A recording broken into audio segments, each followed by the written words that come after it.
Hello beautiful soul, welcome back to my channel. This is my channel. I'm from Japan, Kawain Gemini. This reading is for you. Maraming salamat muna. Tingnan natin yung August 16 to 31. Maraming salamat muna sa mga subscriber, new subscriber, cross-watcher, at sa mga bagong pasok dyan. Welcome na welcome kayo sa bahay ni Ate Aimee. Salamat din sa nakataba na puso ninyong mga comments at sa mga nagpa-personal reading. Marami pong salamat. Kung gusto nyo, anak-anak, na energy nyo lang talaga ang gusto nyo makuha natin, all the details is in description below. Pakicheck na lang sa mga gusto magpa-personal reading. General reading tayo, Gemini, kunin mo lang ang sayo at itapon ang hindi naman sayo. Maring vice versa, energy mo, energy ng person mo, energy ng malapit sa puso mo. Nangyayari or mangyayari pa lang. Use your own intuition, lawakan nyo ang inyong mga isipan. Energy reading, ano man ang gender mo, ano man ang edad mo. Ipasok mo ang sarili mo. Kung hindi mo to energy, baka next time. Tatandaan nyo palagi kayo pa rin na makapagpapabago ng inyong buhay. Major challenge to overcome. Okay, may mga magtatapos na mga problema or stress, depression, any situation, no? May paglaya. Beware of the greed.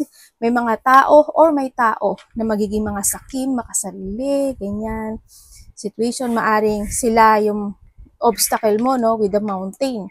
Kumbaga sila magiging obstacle mo at huwag kang mag-alala kasi ma-overcome mo naman ito. Kung anong sitwasyon na mga tao na ganyan. Do not back down from opposition. Show strength and fortitude. Ito yung, maaring relate ka kay Taurus. Yan, sa iba sa inyo. Ito yung sitwasyon. Dami mong hayop. Okay, nandito ka sa sitwasyon na alam mo yung kahit na pinapakita mo na you're strong, matatag ka, you're controlling yourself din when it comes dito. Sa nakita ko dito, hindi yung katatagan ng loob. Kumbaga, focus ka lang, pinapakita mo talaga yung strength mo, yung confidence mo, kahit na deep inside may something na may worried situation ka, di ba? Pero dito ka naman don't worry, no? And Caterpillar, things will not always be this way. A change is coming. Congratulations, magbabago ang takbo ng buhay mo this time. May mga pagbabago with the 16 to 31. Also, transformation, kung dati, eto na yun, overcome a situation, overcome yung mga challenge mo sa buhay mo. Kumbaga, freedom is coming, lalaya ka, or magkakaroon ng mga transformation coming, change is coming. Kung sa aspeto ng buhay mo yan, unsettled time, need to plan ahead. May mga sitwasyon na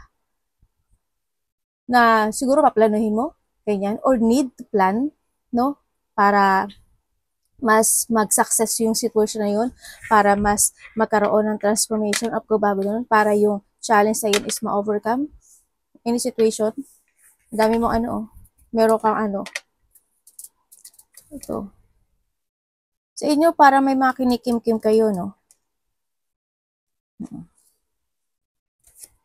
Uy, may fish ka pa, Increase in material wealth or spiritual growth. Congrats kasi ito na, may parating na pera sa'yo. May mga project, creativity, doing passion, any situation.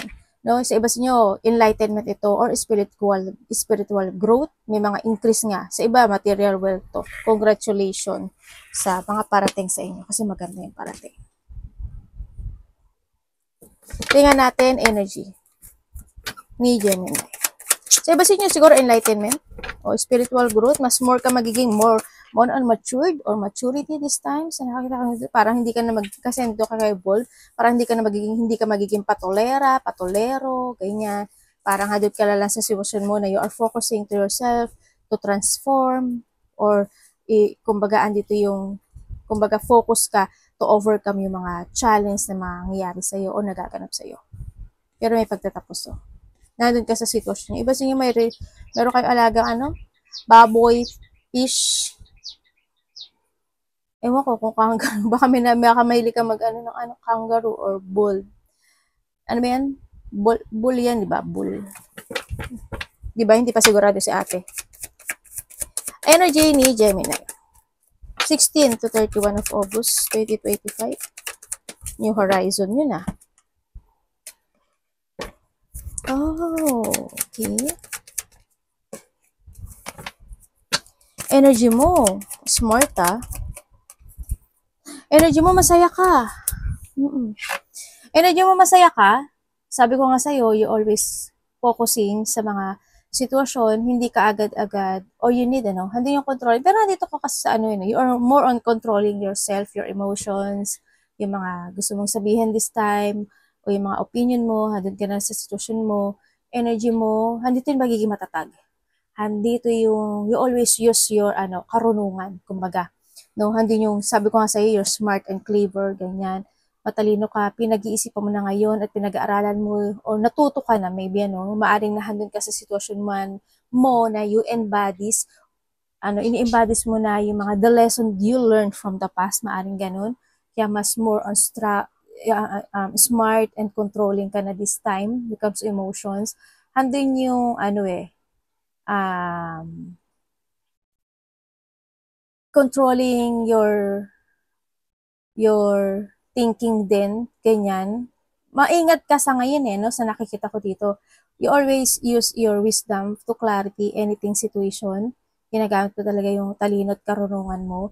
Andun ka na rin, handito ka sa situation, you protect yourself. You protect your energy, you protect yourself, you protect yung sarili mo. This time, yun ang nakikita ko. And then, ang nakikita ko, hindi ko lang kung nag-aaral ka, may pag-aaralan ka ba, may umpisahan ka, may mga starting a new situation happen, then sa ibang, another message. Sa iba sa inyo, there's a new direction coming sa buhay mo. Tulad na dito si Mountain, di ba? Tsaka si Caterpillar. And dito, may mga bagong plano, may mga new investment, new project, situation. Pwede rin sa iba na mas more ka magiging very idealism this time, na handin yung confident mo, na handito ka sa situation mo na siguro iba, or you need, yung there's a new way of communication coming sa'yo. Maaring, dati, iba ka makapag-communicate, ngayon, kasi nga, you learn, maaring iba na rin yung way how you communicate, may mga ganun situation ako nakikita sa'yo. Also, this magkakaroon ka more on patient this time. Sa nakita ko dito, more on patient and more on calm, more on focus. May mga sitwasyon na na iisipin mo, i-analyze mo, ipaprogress, may mga pinaprogress kang this time sa iba sa inyo, may offering na darating sa'yo. May mga iniisip ka, Bakit ganun? May mga iniisip ka raw. Opportunity, project, sa iba to, love life, ganyan. Pero you're still waiting. Someone is waiting. When it comes to a love, ganon. Parang you thinking about doon sa sitwasyon na yun. Or someone thinking. Tingnan natin parate. May kasiyahan na darating sa'yo. More on happy ka ngayon. Sa nakita ko to, you're happy, masaya, masigla, andun yung energy mo. Ganun, sa nakita ko sa'yo dito. Yung mga inaaral, pinag-aaralan, sinisiyasat. Hindi ba sumasakit yung tiyan mo? Or may sakit? May taong may sakit sa tiyan? O may bandang tiyan? Or something gano'n. Baka naman, na overkain ka or kinakabahagan ka. O ano man yun. Tingnan natin. Parating sa'yo.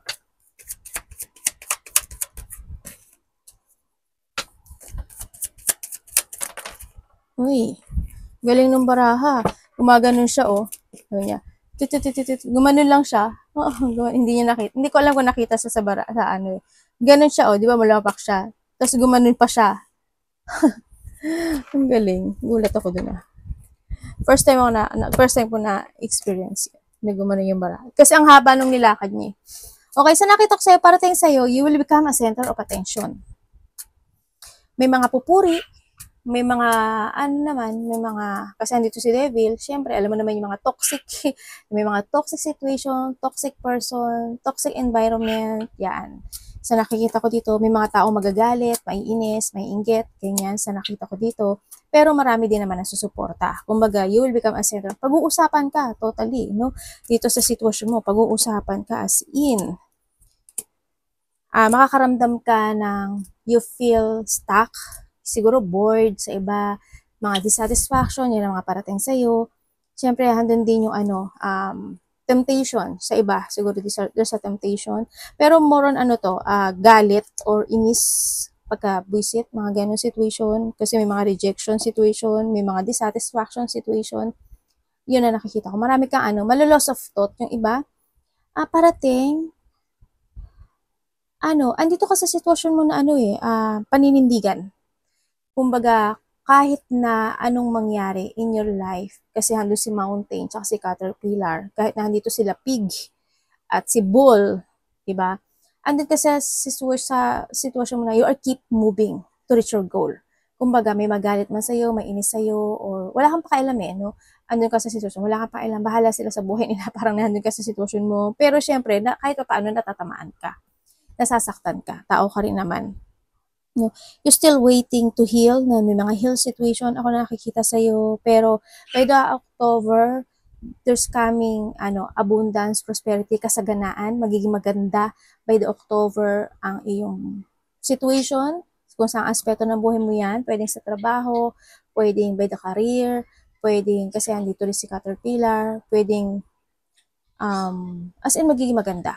It's more on completion ang nakikita ko sa'yo. Mag-heal, ang mga dapat mag-heal, ganyan, as in maganda.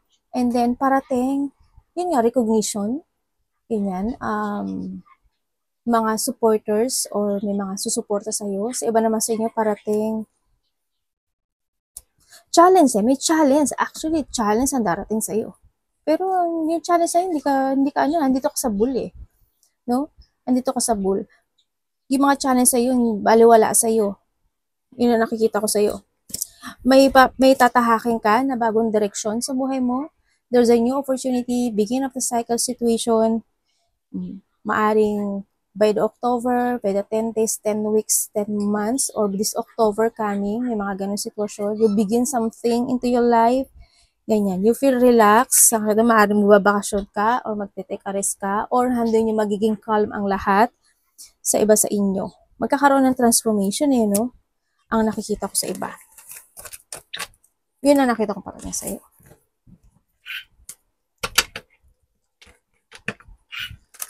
So iba dito siguro you feeling trapped. Parang nandun yung situation na you feeling trapped, feeling stuck, yung mga stuck situation, ganyan.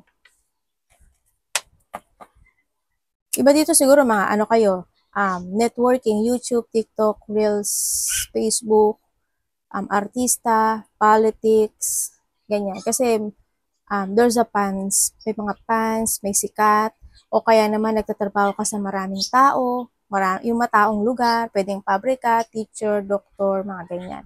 Kung ano man na mataong lugar, pwede rin na na celebrity ka, di ba? Iba sa inyo, o kaya fame ka o sikat ka sa meron ka sa ngayon. Trabaho mo, kilala ka, ganyan. Kung nasa ang estado ka ng buhay this time, may mga ganyan situation.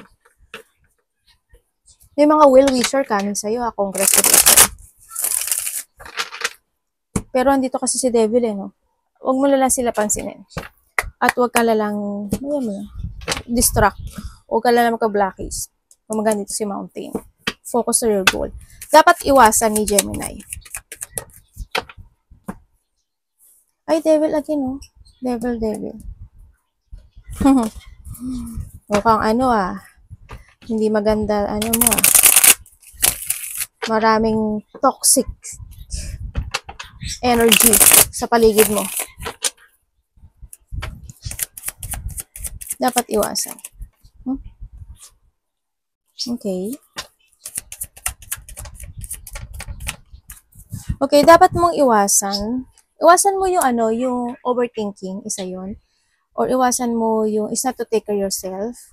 Huwag ka maging masyadong emotional. Iwasan mo rin siguro, ma-imbalance ka, ma-loss of balance ka. Siyempre, iwasan mo na hindi ka makapag-forgive. Iwasan mo na, siyempre, andito ka rin si Devil kasi, Iwasan mo yung ma-focus ka in a failure situation or yung ulitin yung mga bagay na naganap na noon, ulitin uli ngayon, ganyan. Iwasan mo is not to give an effort and hard work and focus and commit, no? Lalo na sa mga goal mo this time, sa fokusan mo this time, ganyan. Iwasan mo yung mga tao na aabusuduhin ka, i-undervalue ka, hindi ka papahalagahan, mga taong makasarili, mga taong gagamitin ka lang, sakim, umiwas ka na lang doon hanggat maaari. Sa nakita ko dito. Siyempre, iwasan mo yung mga taong bitter. Yan. Alam mo naman yun. Kasi ang dami mong ang dami mong devil side, no? Mga devil part. Iwasan mo yun. Siyempre, yung mga blockage, umiwas ka na lang doon. Iwasan mo yung mga taong hindi mapagkakatiwalaan at hindi maasahan. Or iwasan mo yung hindi ka makapagparaya in a situation. Kumbaga, kasi andito sila, yung devil side, hayaan mo lang sila, magparaya ka na lang. Ano nila ngayon yan eh. Yun ang trabaho nila ngayon, no? Yung i-toxic ka or yun ang trabaho nila na i-blockage ka nila in your goal o sa mga tatahakin mo in life. Ganyan. Sa sarili mo, kumbaga. Yun, sila yung magiging ano mo. Kumbaga, inilalagay ka sa tamang lugar ng universe o ni Lord. Siyempre, ito naman sila, devil, ang mag-aano sa'yo. Diba? Ang pipigil sa'yo. Kaya handito si Mountain. Tingnan natin when it comes sa love. Kamusta po ang love ni? Siyempre, ma-disconnect ka sa lahat ng bagay. Yung hindi ka maghigpit, isa rin yun. Iwasan mo hindi ka maghigpit. Or iwasan mo yung hindi mo i-withdraw, yung mga dapat i-withdraw. Don't feeling loneliness, feeling lost. Huwag ka maging ganun. Tsaka, huwag ka matakot. No? Tingnan natin. Love. Love sa lahat. Kapatid, anak, magulang, karelasyon, kaibigan. Pamilya, pwede din. Basta nakakonect sa'yo, syempre. May mga magaganap o mangyari, no? May mga celebration. Ganyan. May mga having fun, happiness, enjoyment, getting together, close relationship man yan, family unity, reunion, may mga ganun situation. Kuhanin mo lang yung sa'yo doon. And then, parties, event. Yan. Surprises, meron din. Iba dito, community to. Community teamwork, ganyan. Mayroon ding, coming home, hindi ko alam kung uuwi ka ng Pilipinas, pupunta ka ng ibang bansa, o probinsya, or someone, no? Or someone's, vice versa. Yun ang nakikita ko dito. When it comes sa love, related ka ba kay Aries, Leo, Sagittarius, Taurus, Virgo, Capricorn. Okay, when it comes sa love, kung kayo is nagkahiwalay nitong taon na to, kung kayo is nagkahiwalay na to, yes, nagkaroon na ng letting go. Nagkaroon, kumbaga, umalis yung isa or umiwas yung isa. Pero isa dito is still thinking. Bakit ganun? Bakit ganyan? Na siya, nagkaroon siya ng thinking or nagkaroon siya ng doubt na napaisip siya, parang na ganun. Bakit? Na ganun sa situation, yan. Still waiting. Yes, still waiting. Yung isa, ikaw or siya, vice versa, kasi no pointed name. Nagpapakatatag yung isa dito, pero handun gusto niya ng getting together or gusto niya ng, syempre, still waiting na magkaroon ng, commitment also. Handun pa rin yung still para siya nag-wait to commit. Kumbaga, itong taon na to, nahahatak siya pa rin ng nakaraan. Naguguluhan siya. Kumbaga, andun yung situation, gusto niyang, may nagpapayo sa kanya, babae, maybe a mother figure, ganun, pinapayuhan siya. Yun ang nakikita ko. May nagpapayo at nagsusuporta sa kanya this time sa nakikita ko dito. Kumbaga, ang sinasabi sa kanya na, it's time to cut, alisin na lang, huwag ka na maghintay, kung kayo, mga ganong sitwasyon, no? Ako nakikita, kung kayo naman is single. Kung kayo is single, magkakaroon ng offering, someone want to commit sa'yo. Pwedeng siya is makikilala mo siya sa maraming tao, pwedeng sa mga celebration, pwedeng ganun, basta mataong lugar, makikilala mo siya. Yan. Interest, may interest siya sa'yo. Yun ang nakikita ko dito. May taong magkaka-interest sa'yo. Pwedeng alam mo na siya, ganyan, or hindi pa, sa iba. Pero there's an offering or want to commit this person. So nakikita ko dito. Kung kayo is in relationship. Kung kayo is in relationship, may mga doubt, no? May pag-iwas or hindi ko lang alam kung minsan siguro nagkakaroon kayo ng conflict o kaya umiiwas yung isa sa inyo, busy ako, may ginagawa ako, mga ganung sitwasyon. or andito yung situation na more on patient kasi yung isa. Love, happy. Ang nakita ko naman, happy. Ang nakita ko dito,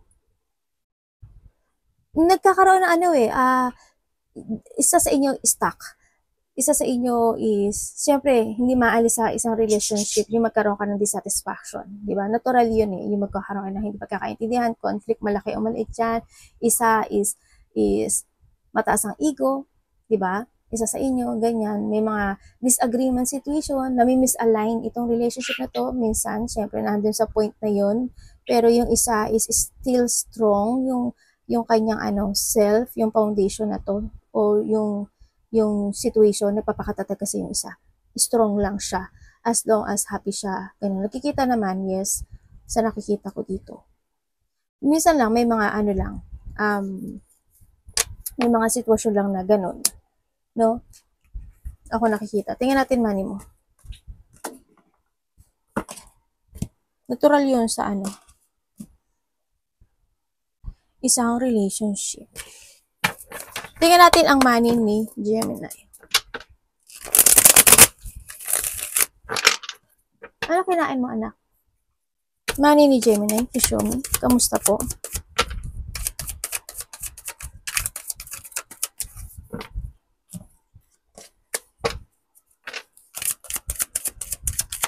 So, iba sa inyo may mga new job, new work, doing something passion, adventurous, or travel, may iba dito, malayo man o malapit yan.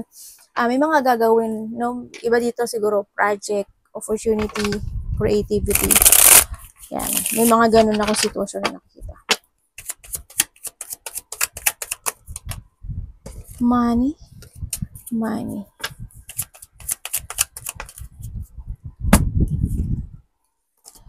Okay, when it comes sa money mo, by September magiging okay. Ingat lang sa mga pangloloko when it comes sa money, no? So, nakita ko dito, may sneaky, may nagmamatsyag. May taong makikipag-usap sa'yo. Basta mag-ingat ka sa money mo. Sana hindi ka maloko o madaya. No? Kasi may taong masaki, makasarili. May mga tension na hindi pa tapos. Okay, when it comes sa money mo, stagnant. Ganun, ang nakikita ko sa'yo. Stagnant siya, pero aware ka eh. Aware ka sa money mo actually. Or you need to be aware. No? So nakita ko dito, yes, may mga thinking.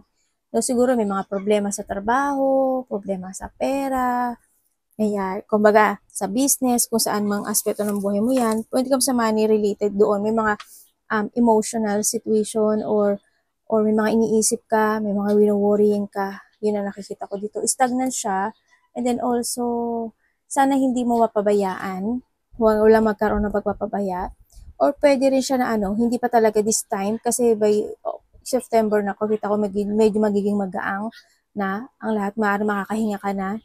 Siguro this August, hindi talaga good yung energy mo when it comes sa money, no? Sa nakikita ko dito. Yun ang nakikita ko. Hindi pa, kumbaga hindi ka man lubog sa iba, hindi pa siya mag-growth ng malaki. Pero by the September, magiging, kahit pa paano, relax ka. Ganun na nakikita ko sa'yo. May mga reward situation, pasok ng pera, ganun. Dito, no. Medyo stagnant pa to, ha? Ang nakikita ko dito. Pero may mga may malalaman ka raw. May malalaman ka. Sabi dito. Sabi rin, iba dito siguro you need mag-change ng mga decision making when it comes sa pagpapatakbo ng money or may mga ilelet ko ka. Pero warning to, ha, warning sa'yo to. Ingat ka na lang sa pera mo. Stagnant kasi siya. Kailangan mo siyang actionan this time. No? Or maaaring nga this after 1 month, 1 week, and 1 day. Pero hindi, 2 month. Anong opportunity pa? Save money, ha, sabi dito.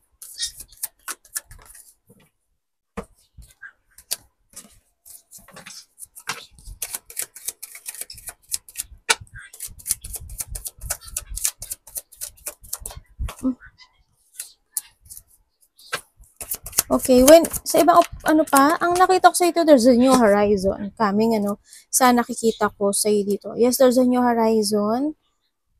May babaeng makikipag-usap sa'yo, hindi ko alam sino, pero may babaeng makikipag-usap sa'yo. Someone spying, Gemini.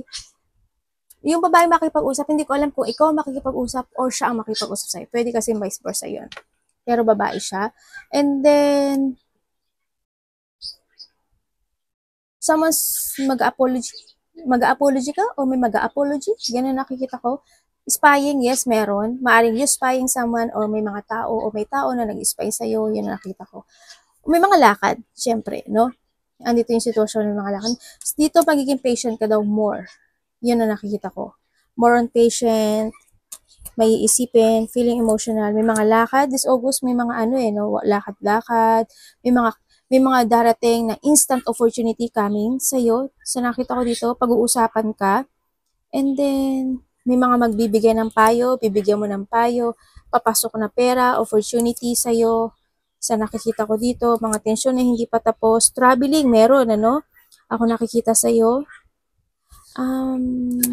Kahit na may mga problema, burden, struggle, situation, nagiging matatag ka pa rin.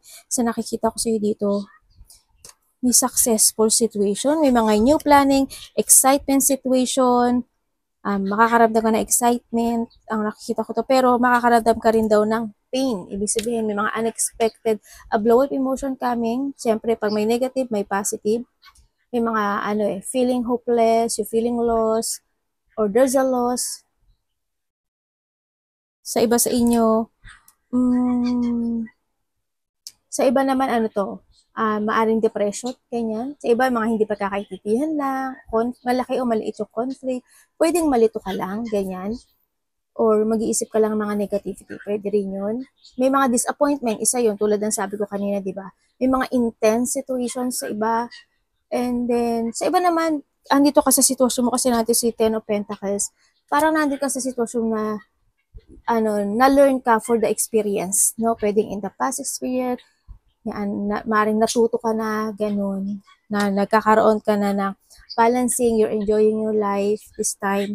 May mga pagkikita, no? May mga collaboration, may mga mag-chill, kainan, inuman, may mga sitwasyon gathering, may mga ganun situation, may mga tao na want to share you love, support, or you share creativity, yes, meron. May mga acceleration, cooperation, situation.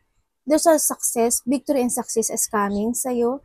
Sa nakikita ko sa'yo dito, siguro, after 6 days, 6 weeks, 6 months, or before ending ng this year, yan, may mga ganong situation ako nakikita sa'yo. Maging maganda na ata yung takon na buhay mo dito. Ay, parang, alam mo yung salita ko, parang nagja-jump na, mukhang engot lang. Ano ba yan, ate? Ako din, hindi ko nga alam eh. Pero, ganun, ewan ko. Bulol siguro talaga ako. Tingnan natin ang advice ng universe sa'yo. Kahit ako nga minsan, hindi ko maintindihan yung sinasabi ko. Joke. O, diba? Ay, ako, ate, hindi nakakatawa. Okay lang. At least natawa ako sa sarili ko, diba? Tingnan natin. Ano yun? The lovers and the lovers. Okay.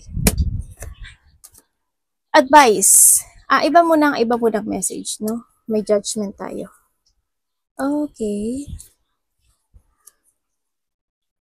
Uy, miracle come true. May mga may mga new project, new idea, new creative, may mga new planning, bagong pananaw sa kinabukasan, tataha ka ng bagong journey. Gemini, may mga pagtahak ng bagong journey, victory and success again, may mga miracle kami, biglang magsishifting sa ang lahat, ibig sabihin, magkakaroon ng clarity, may mga point ng buhay mo na ile-let go muna. Also, syempre, hindi maano yung conflict, isa pa rin yun. May mga tao na hindi magiging compatible sa'yo or hindi kayo magkakasundo, hindi same page, ganyan. May mga galit, puot, kawalan ng pagkakaisa, ganyan. And then, hindi pagkakasundo, may mga ganong sitwasyon, may mga tension na hindi natatapos. Okay, doon tayo sa sa advice. When it comes sa advice, always try to make it balance. Pero syempre may nakikita pa rin ako sa yung union, ha? May union, ako nakikita, may tao na nang gusto ng open communication sa'yo or gusto niya ng connection or you want to connect dito sa tao na to, sa buhay mo, dito sa sitwasyon, may tao dito na nagkakaroon ng choices in life. Hindi ko alam kung ikaw or someone. There's a choices or thinking for a choices. Ganyan. Meron din ako nakikita dito na may mga new communication. Attraction, yes, meron. Ako nakikita dito. Advice, try to make it balance. Lahat ng aspeto ng buhay mo. Emotions, communication, sa lahat. Pagkain, iniinom. Try to make it balance. Something must be let go. And then, kumbaga, need to find peace. Kailangan ng peace resolution. Mag-start ka uli, no? Try to communicate, bulol. Yun ang nakikita ko. Siyempre, umiwas ka na lang sa mga bullying person, sa mga tension, mga disagreement. Yan na lang. Iwas ka na lang doon sa nakikita ko dito. Kung may mga tao na hindi talaga compatible sa'yo at hindi ni kilala gusto, okay lang yun. Diba? Life must go on. Diba? Ganun talaga ang buhay. Hindi lahat is mapiplease. No? Hindi lahat ay makakaintindi sa bawat isa. No? Kasi, di ba mas marami pa nga tao ang iniintindi nila ang ibang tao than iintindihin nila yung sarili nila. Diba? May mga ganun tao. Ganun talaga. Ganun talaga ang mundo. Ganun talaga ang 3D world. Ganun talaga. No? Basta more on balance ka lang, ha? Balance. Connect the person who want to connect you. Ganun na lang. Diba? Kumbaga, syempre, wag ka lang mag-revenge. Kumbaga, no? Hindi rin kasi good yung revenge or yung gumante. Ganyan. Release stress. Isa na yun. Release stress, take it action, try to innovate yourself. Sinasabi dito, kung may mga situation na hindi nag-work, you need to escape doon. Escape sa mga situation na hindi nag-work sa'yo anymore, getting away with something, ganyan, mga manipulative, betrayal, umiwas ka na lang, mga na ito ka, di ba, sa'yo, si devil is your distraction in the mountain. Yan, sila bull tsaka si pig. Di ba? Yun. Arigato namaste, God bless.